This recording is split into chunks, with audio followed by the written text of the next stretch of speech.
Thank you. Good afternoon, everyone. Michelle and I, as some of you know, just spent the past few days in India. I returned about 3 o'clock this morning.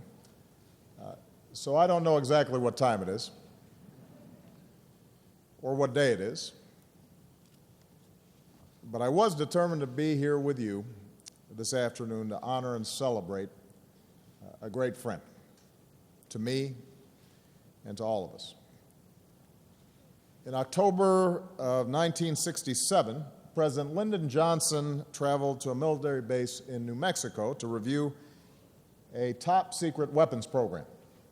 And he went down to the White Sands missile range and out to the testing grounds. There, out in the desert, the president watched as soldiers demonstrated what would later become the famed Stinger missile. And one of those soldiers was a 21-year-old private from Nebraska named Charles Timothy Hagel. Now, the Secret Service does not usually let me get too close to an active weapons system. It makes them nervous. But clearly they did things a little differently back in LBJ's days. And Chuck, I can only assume you were careful not to point the missile at the president, because what followed was a life of dedicated service to our nation spanning nearly 50 years. Vice President Biden, members of Congress, General Dempsey, leaders from across this department, members of the Joint Chiefs and service secretaries, to the men and women of the greatest military in the world, we gather to pay tribute to a true American patriot. And let me assure you that I checked with the Secret Service, and Chuck will not be demonstrating any missile launchers today. As we all know, and we've heard again, Chuck loves Nebraska. The Cornhuskers, red beer, Runzas, I don't know what those are, but I hear they taste pretty good. But above all, what Chuck loves most about his home state is the people, his fellow Midwesterners. There are just under 2 million people in Nebraska. There are more than 7 billion people on the planet. But as so many of our troops have found out themselves, no matter where Chuck goes in the world, if you are from Nebraska, he will find you. And he'll talk with you and listen to you and ask you about your family back home, and chances are he knows them too. So today is a celebration of a quintessentially American life, a man from the heartland who devoted his life to America. Just imagine in your mind's eye the defining moments of his life. The kid from Nebraska who, as Marty said, volunteered to go to Vietnam.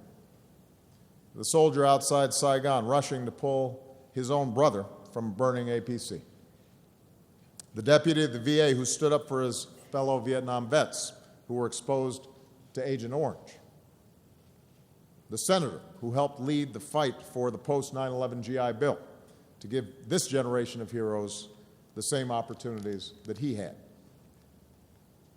I asked Chuck to lead this department at a moment of profound transition, and today we express our gratitude for the progress under his watch. After more than 13 years, our combat mission in Afghanistan is over, and America's longest war has come to a responsible and honorable end. Because of Chuck's direction, a strategic review has made difficult choices in a time of tight budgets, while still making sure that our forces are ready to be called on for any contingency. Today, our troops are supporting Afghan forces. They continue to face risks, and they remain relentless in their pursuit of al-Qaeda networks. They're leading the coalition to destroy ISIL, a coalition that includes Arab nations in no small measure because Chuck strengthened key partnerships in the Middle East. And under his leadership, our forces in West Africa are helping to lead the global fight against Ebola, saving lives and showing American leadership at its very, very best. Even as we've met these pressing challenges, Chuck has helped us to prepare for the century ahead. In Europe, a stronger NATO is reassuring our allies. In the Asia-Pacific, one of my foreign policy priorities, Chuck helped modernize our alliances, strengthen partnerships, bolster defense posture, improve communications between the United States and Chinese militaries, all of which helps to ensure that the United States remains a strong Pacific power. Because Chuck helped build new trust, we'll expand our defense cooperation with India.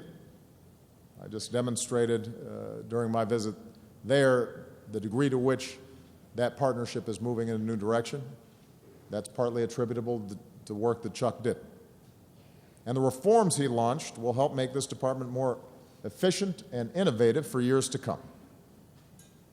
Thanks to Secretary Hagel's guiding hand, this institution is better positioned for the future. But Chuck, I want to suggest today that perhaps your greatest impact, a legacy that will be felt for decades to come, has been your own example. It's not simply that you've been the first enlisted combat veteran and the first Vietnam veteran to serve as Secretary of Defense. It's how your life experience, being down in the mud, feeling the bullets fly overhead, has allowed you to connect with our troops like no other secretary before you. You've welcomed our junior enlisted personnel to lunch in your office and made them feel at home. And they told you what was really on their minds. When you spoke to our newest sergeant majors about the true meaning of leadership and responsibility, they knew they were learning from one of their own. And in those quiet moments, when you've pinned a Purple Heart on a wounded warrior, you were there not just as Secretary of Defense, but as an old Army sergeant who knows the wages of war and still carries the shrapnel in your chest. Now, these aren't fleeting moments. They reflect the driving force of Chuck Hagel's service, his love of our troops, and his determination to take care of them after more than 13 years of war. Today, our military hospitals are getting stronger.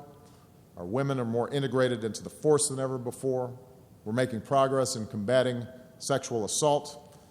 We'll bring home the remains of fallen heroes faster, and more Vietnam veterans will finally be eligible for the disability pay they deserved all along. And Chuck, that's because of you. That's part of your legacy. Of course, I'm grateful to Chuck on a very personal level. Exactly 10 years ago this month, I joined you in the United States Senate, along with the Vice President. I was new and green. You were a veteran legislator. I was the student, and you shared some of the lessons of your service. I was young, and you were, well,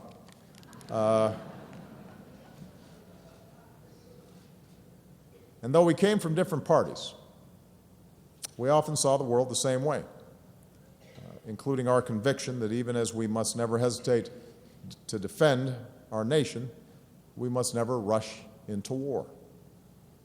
We both believed that America should only send her sons and daughters into harm's way when it is absolutely necessary, and when we do, we make sure they've got everything that they need to succeed. We've got a mission that is worthy of their sacrifice. You know, in an era of politics that too often descends into spectacle, you've always served with decency and dignity. And in a town of outsized egos, you've never lost your Midwestern humility. You've always been frank and honest and said what you thought. And I have so profoundly benefited from that candor. You represent a tradition of bipartisanship in national security that we need more of today. And Joe Biden reflects that. I see Dick Lugar in the stands. He reflects that. That's when we're at our best. From sergeant to secretary, you've always been guided by one interest: what you believe is best for America. And I thank you for your friendship and your counsel, and all of us thank you for your character and your integrity. Of course, nobody serves alone. Lilibet, Alan, Ziller, thank you for sharing your husband and father with us. and for the sacrifices that your family's made for all of ours. And Chuck, since our lives are so often the reflection of those closest to us, today I also want to acknowledge the service of your brother Tom, the World War II service of your father Charles, the sacrifices of your late mom, Betty, who worked day and night to raise her 4 sons. We salute this American family. Our men and women in uniform here today, those who stand where Chuck once stood, they don't ask for much. They volunteered. They accept the risks that come with military service. But they do ask this, that this nation take care of them as well as they've taken care of us. That we provide them with the resources to do their jobs and meet the missions that we ask of them. After all that they've given for us, after all that they've sacrificed, they have the right to expect that we will meet our obligations as well. And that's my duty as Commander-in-Chief, and this will be the work of my nominee to be the next Secretary of Defense, Mr. Ash Carter. This must be the work of all of us, as Americans grateful to those who serve in our name. And that's the story of Chuck Hagel's life. I'll close with a story that came about last year. I was going to tell the story about when we were traveling in Iraq, and Chuck wore these pair of sort of hush-puppy bedroom slipper shoes out into the desert, and the flaps started opening up and his toes were sticking out, but I'm going to skip that story. He then ended up buying me a pair, which I have never worn, I'm proud to say. This is a different story. One day last year, I was in the Oval Office, and Chuck came in for what I thought would be our regular weekly meeting, but he had a guest, and he introduced us. And his name was Jerome Skip Johnson, friendly guy, grandfather, and he was from my hometown of Chicago. And Chuck explained that Skip, Lieutenant Johnson, had been his platoon commander in Vietnam, but they had lost touch until Chuck tracked him down. This was the first time they had reunited in nearly 50 years. And Chuck just wanted to bring Skip to the Oval Office to say hello to the president, to meet his family, including his young grandsons. And Chuck told me about how it had been 1968 with protests and race riots back home causing tensions among our troops in Vietnam. And Chuck's unit was mostly white, but Skip is African American. And as the platoon commander, he was not going to tolerate division or distrust. And he went to his men and made himself clear, we are all Americans. We're going to live together. We're going to take care of each other. We're fighting together. We're going to get each other's backs. Let's get it done. And at that moment in the Oval Office, as these 2 soldiers stood before me, with Skip's grandsons looking on, it wasn't lost on any of us how far our nation has come. And I want to thank Chuck for that moment because part of the reason we've traveled that distance is we've had men like Chuck Hagel serving and representing what's best in America. In moments when we are tested as a military, as a nation, sometimes we get distracted by what divides us and lose sight of what unites us. And at those moments, we can draw strength from the example of a sergeant from Nebraska and a lieutenant from Chicago. We are all Americans. We live together. We sacrifice together. We take care of each other. Sometimes we have to fight together. Ladies and gentlemen, I want to introduce to you my friend, our 24th Secretary of Defense, and an outstanding American, Mr. Chuck Hagel.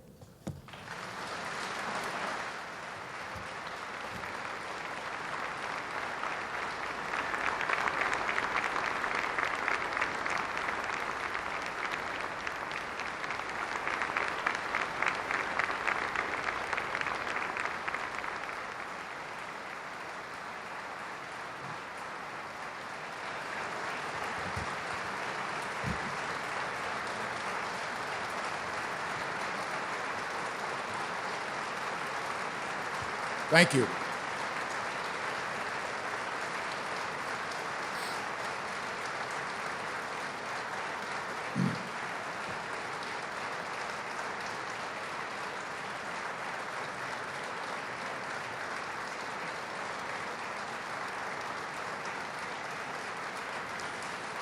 It's about enough. It's enough.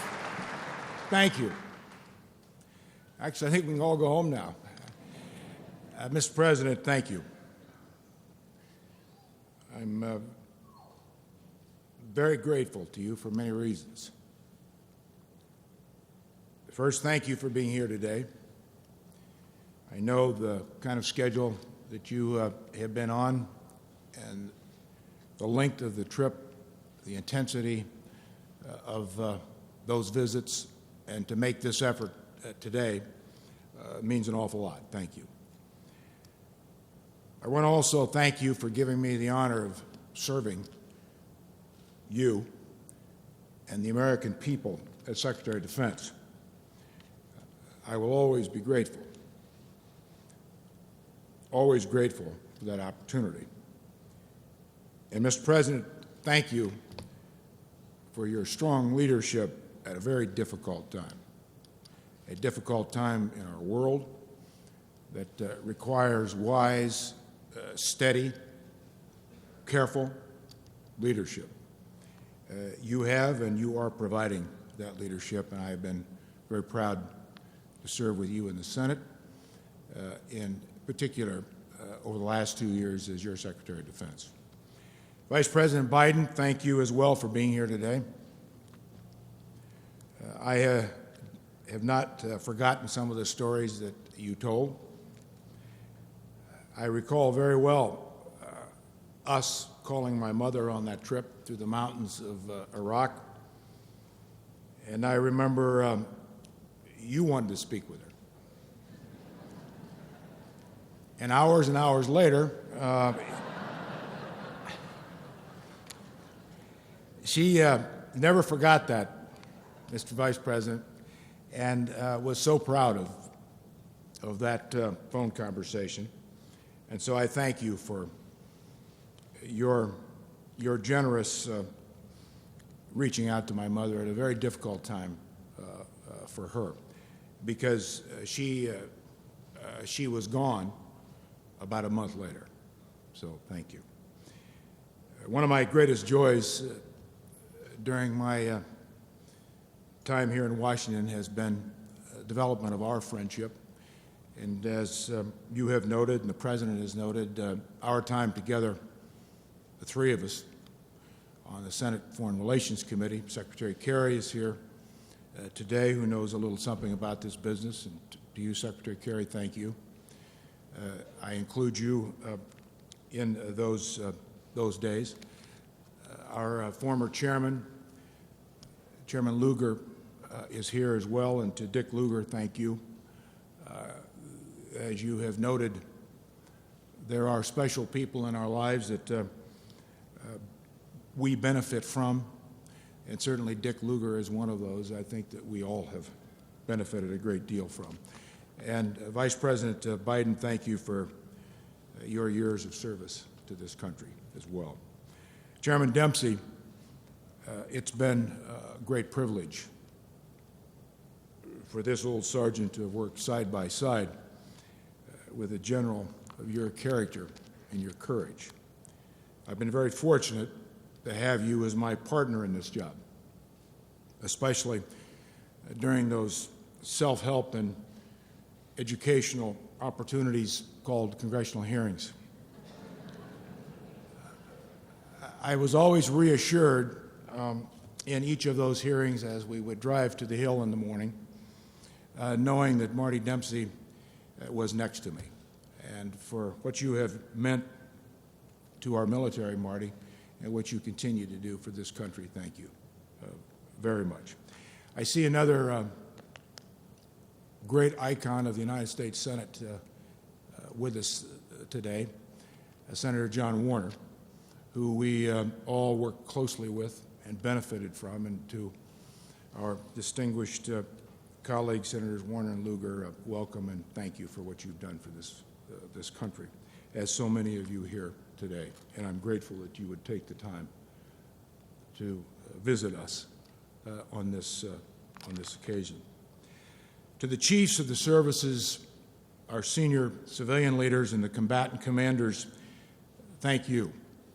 Thank you for your unflagging service and your leadership and your commitment to this country. I want to particularly acknowledge Bob Work. Bob Work, our Deputy Secretary of Defense, I thank him for his leadership and our strong partnership over the last year. And my appreciation as well to Ash Carter for Ash's service and his partnership during my first year at the Pentagon, and for his continued commitment to public service. And my heartfelt thanks to my security and advanced staff. Each of you played critically important roles for which my family and I will always be grateful. To my personal staff and those in the office of the Secretary, you've been indispensable in helping me carry out my responsibilities, and I thank you. And to the men and women who serve our country and their families, whose service and sacrifice is unequaled, you have my deepest gratitude. We salute your high purpose in defense of our freedoms and our values. Every day you wake up and you go to work knowing that this department alone is charged with one fundamental mission: the security of this nation. It's been my absolute privilege to have been on your team. Over the past 2 years, I've witnessed the courage and dignity of America's servicemen and women all over the world. I've seen young enlisted and young officers do their jobs, realizing that how they do their jobs is just as important as the job itself. I've seen senior officers and senior enlisted realizing that their role models may be their highest responsibility of all. And I've seen the enduring devotion and commitment of their families, the mothers, the fathers, husbands, wives, children, and the sacrifices that they willingly make for our country. Their individual commitment to the greater good and strength of the institution has been a complete inspiration to me in every way. They understand that it's people who build and strengthen institutions and make the world a better place. These are the reasons why America's military is the most admired and most trusted institution in our country. We must always protect that confidence and trust by our conduct and our performance, continuing to hold ourselves and each other to the highest standards of professionalism and personal behavior. As I will soon leave this job that I have cherished for the last 2 years, I want you all to know that the things that I have most respected and most admired are your dignity, your courage, and your dedication. The opportunity to have been part of all this is something I could not have imagined when I joined the Army 48 years ago. No high office with responsibility is easy, as everyone in this room knows. But with each difficult challenge comes the satisfaction of knowing that you are like Teddy Roosevelt's man in the arena, slugging it out, doing what you believe, doing what you like, and doing it your way. And recognizing that it's not the critics who count or change the world or make the world better. Rather, it's those who are willing to work very hard toward building a better world. We live in a complicated and defining time. The men and women who have devoted their lives to America's security are the architects of this new 21st century world. They're building onto the great legacies and foundations that have been laid by those who have gone before them. We've made mistakes. We will make more mistakes. But we hold tightly to one of America's greatest strengths, the capacity and the constitutional structure that allows us to self-correct. We can change systems, right wrongs, solve problems, and start over. But we must get the big things right. We must recognize that there is not an immediate answer to every problem. Some problems require evolving solutions that give us the time and the space to adjust and the patience to seek higher ground and lasting results. Our world, captive to immediacy, uncertainty, and complexity, is not moving toward less complicated problems, but rather toward more global challenges rooted in historic injustices and conflicts. In this dynamic environment, we need to prioritize and focus on how to build greater partnership capacity around the world with our partners, to help solve problems through coalitions of common interests that help build opportunities and create hope for all people. These are difficult and complicated tasks, but we have no choice. It will require steady, wise, and judicious use of American power, prestige, and influence. We must never fail to always ask the most important question when making decisions in policy. What happens next? With all of the world's travails and problems, it is still a hopeful world. This I believe. I want to thank my wife, Lilibet, with whom I have shared this remarkable 30-year journey. I could never have done this job without her by my side. And I'm especially proud of her work on behalf of military families and other important issues to the men and women of the military. I valued all of her many contributions to this institution, and I thank her deeply for helping me be a better Secretary of Defense. I want to also thank my daughter, Allen, my son, Ziller, for their constant support, encouragement, and always good advice, and helping me with the internet.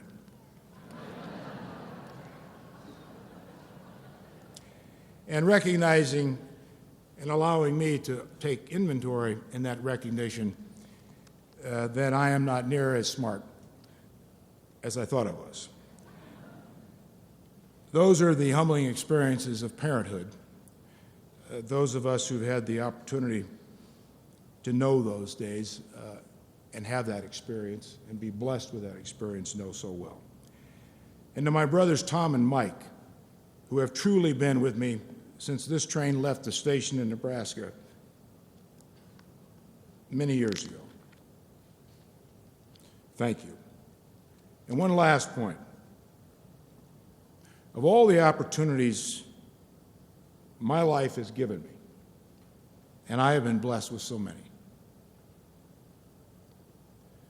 I am most proud of having once been a soldier. The lessons from my time in uniform about trust, responsibility, duty, judgment, and loyalty to your fellow soldier. These I have carried with me throughout my life. May God bless and keep each of you. Thank you. Thank you. Thank you.